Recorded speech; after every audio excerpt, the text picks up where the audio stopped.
আসসালামু আলাইকুম। Marriage cabinet থেকে বলছি। আমাদের নিয়ম হলো বিয়ের আগে কোনো রেজিস্ট্রেশন ফি দিতে হয় না। শুধুমাত্র বিয়ে হলেই একটা সামর্থ্য অনুযায়ী হাদিয়া দিতে পারবেন। আজকে আরো কয়েকটা গুরুত্বপূর্ণ কথা বলতে চাই যে আমরা কেন এত প্রোফাইল পাচ্ছি তারপরেও সব কেন ম্যাচ করতে পারছি না।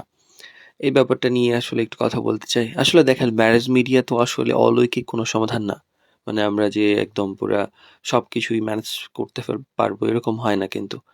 আসলে আপনার যে যোগ্যতা সেই অনুযায়ী তো রিকোয়ারমেন্ট দিতে হবে।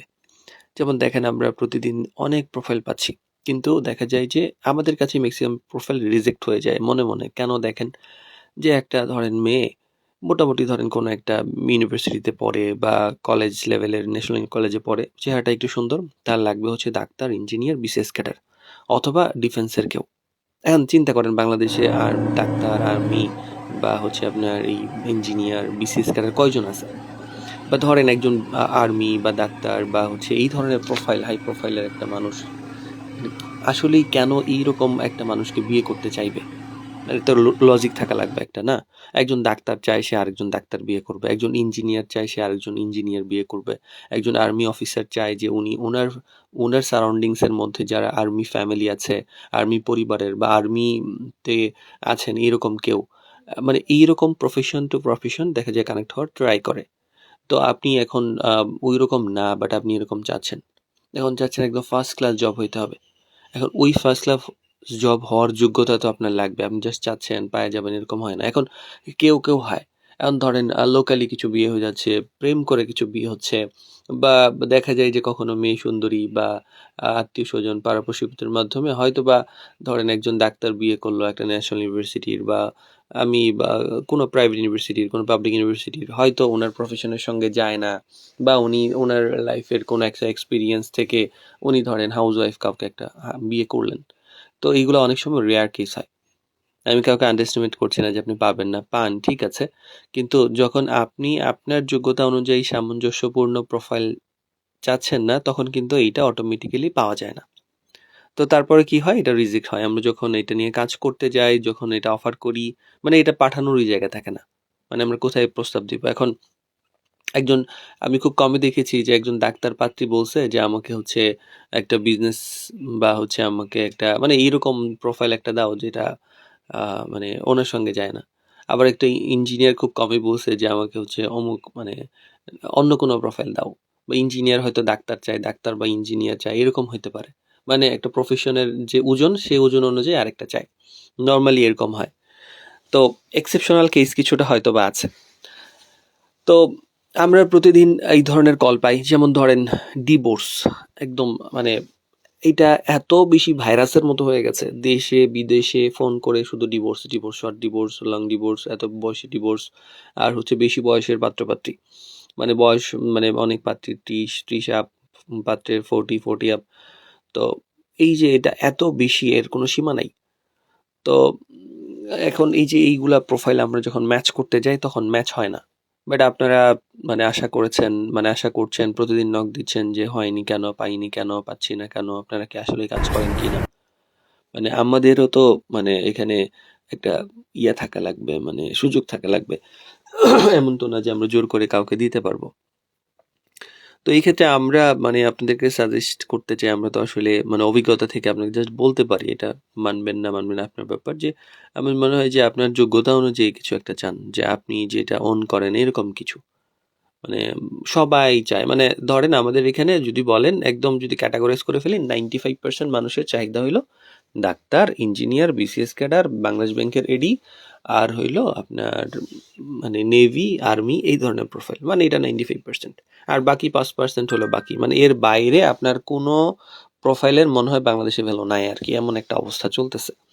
যাই হোক, তো এর পরেও দেখেন আরেকটা অবস্থা যে ফিল্টার দেওয়া ছবি। মানে ফিল্টার দেওয়া ছবি মানে হলো যে আপনি বাস্তব যেমন সেইটার মধ্যেই সর্বোচ্চ সুন্দর করে ছবি তোলার চেষ্টা করবেন, যেন সূর্যের আলোতে স্পষ্ট করে মুখটা বোঝা যায়, চেহারাটার মধ্যে একটা হাসি থাকে, একটা মায়া থাকে।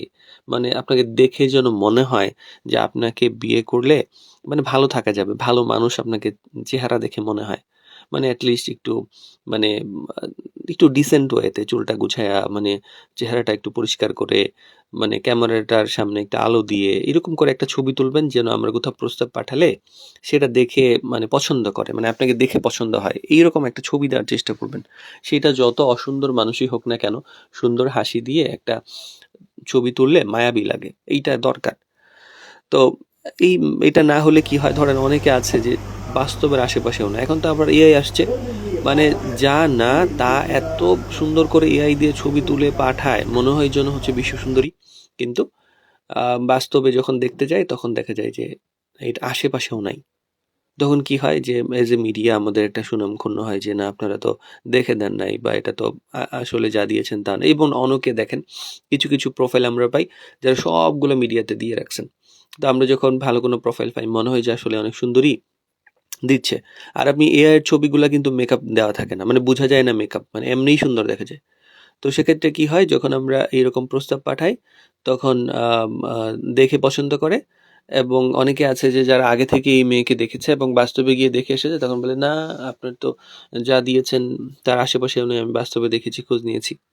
তো এই জন্য হচ্ছে এটা কি যে আপনার জন্য লজ্জা, আমাদের জন্য লজ্জা, মানে শুধু শুধু জোর করে যেটা না সেটা দেখিয়ে কেন বিয়ে শাদী করতে চাইবেন, এটা তো আসলে লং টার্মের জন্য ভালো না। আরেকটা ব্যাপার হয় সত্য লুকানো, যেমন হচ্ছে অনেকে ডিভোর্সড, হ্যাঁ, বা কোনো লাইফের অ্যাক্সিডেন্ট আছে, বা ধরেন ছেলে মেয়ে আগ্রহী না, বা এরকম কিছু, তারা জোর করে বিয়ে দিতে চায় বা এরকম বাবা মার পয়েন্ট থেকে, তখন দেখা যায় এগুলা পরিণতি ভালো হয় না। অনেক আছে ছেলে মেয়ে আগ্রহী না, মানে মিডিয়ার মাধ্যমে বা আমাদের মাধ্যমে ছেলে মেয়ে পাত্রপাত্রী খুঁজবে না, ইভেন তার ছবি দিতে রাজি না, সিভি দিতে রাজি না, বাবা মা জোর করেই দেখবে না। এখন দেখেন আমরা টাকা নিচ্ছি না বলে আমাদের তো সময়ের একটা দাম থাকা উচিত। মানে আপনি দিচ্ছেন, আমরা দিচ্ছি, আপনার পরে বলতেছেন আপনার ছেলে মেয়ে আগ্রহী না, পছন্দ না, মানে আপনারা নিজেরাই মানে কনফিউজড যে আপনারা বিয়ে করাবেন কিনা। সেই জায়গায় আমাদেরকে কষ্ট করার তো কোনো মানে হয় না, যে আমরা শুধু শুধু আমরা কষ্ট করছি। আর এই যে এইসব উল্টাপাল্টা প্রোফাইল, উল্টাপাল্টা রিকোয়ারমেন্ট দিচ্ছেন, জাস্ট আমাদেরকে মানে রিকোয়ারমেন্ট দিয়ে ভারী করছেন, আলটিমেটলি তো হয় না, পাওয়া যায় না, বরং ভালো ভালো যেসব কাজ আমরা করার কথা সেগুলো নিচে পড়ে যায়। তো এইসব কারণে আমরা আসলে অনেক প্রোফাইল থাকা সত্ত্বেও কম ম্যাচ করতে পারছি। মানে আমরা চাই, মানে আমাদের নতুন তো, মানে এখনো ওই বিশ্বাসযোগ্যতা ওই লেভেলে চলে যেতে পারে নাই যে আমরা একদম পুরা খুব ভালো ভালো প্রোফাইল পাচ্ছি। যেগুলো ভালো পাচ্ছি তো আলহামদুলিল্লাহ ওগুলোর সঙ্গে সঙ্গেই হয়ে যায়। মানে ভালো মানুষ, ভালো প্রোফাইল, ভালো রিকোয়ারমেন্ট, এগুলো নিয়ে কথা বলতে হয় না, এগুলো ভালো।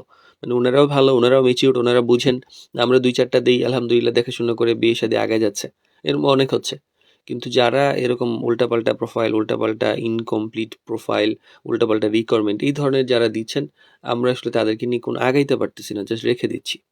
এবং দেখা যায় অনেকের কাছে পাঠানোর পরেও মানে মানসিকতা দেখলে তো বোঝা যায় যে পাঠানোর পরে উল্টাপাল্টা কমেন্ট করতেছে যে না দেখতে, মানে আপনি মানুষকে কতটুকু সম্মান করছেন সেটা আপনার কমেন্টেই বুঝে যায়। একটা মানুষকে, একটা মেয়েকে যদি আপনি বলেন না এটা কুৎসিত দেখা যাচ্ছে, একটা ছেলেকে না এটাকে দেখে ভয়ানক লাগছে, তো মানে এরকম যদি আপনার মানে মানসিকতা হয় তাহলে আপনাকে নিয়ে তো আমরা কাজ করবো না। আমি বুঝাই যাচ্ছে যে আপনি পরবর্তীতে আপনার মানসিকতা কেমন হবে। মানে শুধু শুধু আপনাকে একটা বিয়ে শাদী দিয়ে তো মানে আমরা বিপদে পড়তে চাইবো না, মানে পরবর্তীতে বলবে যে আপনাদের মাধ্যমে তো একটা পাইছিলাম, তো খুব খারাপ ছিল। এখন আমরা তো এগুলো ব্যক্তিগত দায়িত্ব নিতে পারি না, চেষ্টা করি কিছু সচেতন হওয়ার জন্য। তো যাই হোক আসলে সেইটাই যে ফাইনালি ফ্রি সার্ভিস, মানে ফ্রি সার্ভিস ঠিক আছে, ফ্রি সার্ভিস নিয়ে আমরা আসলে বুঝতেছি না আমরা কি করব। মানে আমি অবাক হয়ে যাচ্ছি, মানে আমরা সত্যি করার অর্থে মানে চিন্তা করেন যে ৩ মাস আগে উনি হয়তো একটা মেয়ের নাম্বার নিয়েছে, ওই সময় বললো যে না আমাদের ভালো লাগে নাই, ঠিক আছে। ৩ মাস পরে মনে হইতেছে যে আমি তাহলে তো আছে, আর তো অপশন নাই, এখন একটু যোগাযোগ করে দেখি। এই যোগাযোগটা বিয়ে পর্যন্ত করাই যাচ্ছে, আমাদেরকে জানানোর প্রয়োজন মনে করতেছেন না। হঠাৎ করে জানে, মানে আমরা যখন খোঁজ পেয়ে নক করি তখন বলে যে আচ্ছা আমরা তো একটু আগাচ্ছি, আমাদের কথাবার্তা চলছে, বিয়ে শাদী মনে হয় হবে, এরকম টাইপ। আমি জানি না, আল্লাহ পাক ভালো জানেন। মানে অনেকে আমি জানি না যে আমাদের মাধ্যমে খোঁজখবর নিয়ে বিয়ে শাদীও করে ফেলেছে কিনা। আমি ২-১টা সন্ধান এমন পাচ্ছি যে বিয়ে মানে কি বিয়ে পর্যন্ত গড়ায় যাচ্ছে এরকম সিচুয়েশন, বাট আমাদেরকে জানাচ্ছেন না। ইভেন অনেক ভালো ফ্যামিলি, একদম রেপুটেড ফ্যামিলি, মানে আমরা মানে দেখি যদি ওরকম আসলেই হয় তাহলে তো মানে একদম মানে যেমন আমরা ভালো সার্ভিস দিচ্ছি আমরাও একদম পুরা ছবি, বায়োডাটা সবকিছু, ফোন নাম্বার সহ আমাদের পেজে পোস্ট করে দিব যে ইনি হচ্ছেন এই লোক যারা আমাদের মাধ্যমে পাত্রপাত্রী খুঁজে পেয়ে আমাদেরকে জানাননি, আমাদের সার্ভিস চার্জ দেওয়ার ভয়ে উনি হচ্ছে আমাদেরকে হাইড করে রেখেছেন। তো এই ফ্রি সার্ভিস দিতে গিয়ে তো আরো অনেক অভিজ্ঞতা যে মানে ফ্রি পেয়ে তো সবাই ধুমায় সিভি দিচ্ছেন। সিভির ভালো ঠিক নাই, ছবির ভালো ঠিক নাই, রিকোয়ারমেন্টের ভালো ঠিক নাই। রিকোয়ারমেন্টটা সুন্দর করে উল্লেখ করে দিচ্ছেন না, মানে বলছেন না ক্লিয়ারলি। একটা পাঠাইলে বলেন আমি তো এরকম চাচ্ছি না, আরেকটা পাঠাইলে বলেন এরকম চাচ্ছি না। বারবার রিকোয়ারমেন্ট আপনার চেঞ্জ হচ্ছে। তো রিকোয়ারমেন্টে স্পষ্ট করে দিচ্ছেন না। আর ফি দিলে সিরিয়াস হচ্ছেন না, মানে টাকা পয়সা খরচ হয় নাই, তো এখন আমি অ্যাজ এ মিডিয়া আপনাকে পাঠাচ্ছি, আপনার তো আর কোনো ওইটার হুঁশ নাই। মানে আপনাকে আমি মেসেজ দিচ্ছি, একদিন 2 দিন পরে আপনি সিন করছেন। এমনি যদি টাকা দিতেন আপনি আমার পেছনে পেছনে ঘুরতেন যে ভাই খবর কি এই সেই, মানে আমার সঙ্গে বিনয়ের সঙ্গে আচরণ করতেন। কিন্তু এখন আপনি তো দেন নাই, এখন আমার ঠেকা। আপনি সিভি দিয়েছেন, আপনাকে প্রোফাইল দিতে হবে। তো আমি যখন আপনাকে পাঠাই তখন 1 দিন 2 দিন পরে আপনি সিন করছেন, আচ্ছা আমি দেখে জানাবো না। তো এই ধরনের যদি আচরণ হয় তাহলে আমরা তো হতাশ হয়ে যাব। তো অনেক অভিজ্ঞতা হচ্ছে, আল্লাহর রহমতে দেখা যাক কি হয় শেষ পর্যন্ত। আমরা ওয়েবসাইটের অপেক্ষা করছি, তখন হয়তো বা এই কাজগুলো আপনারা নিজেরাই করতে পারবেন, আমাদের হয়তো এত গতর খাটনি করা লাগবে না, তখন আমাদের জন্য সহজ হবে ব্যাপারটা। তো আমাদের জন্য দোয়া চাই, মানে আমরা আমাদের সুস্থতার জন্য দোয়া করবেন। একটু ঠান্ডা লেগেছে কয়েকদিন ধরে, যেন ভালোভাবে আপনাদের সার্ভিস দিতে পারি। আসসালামু আলাইকুম রহমতুল্লাহ।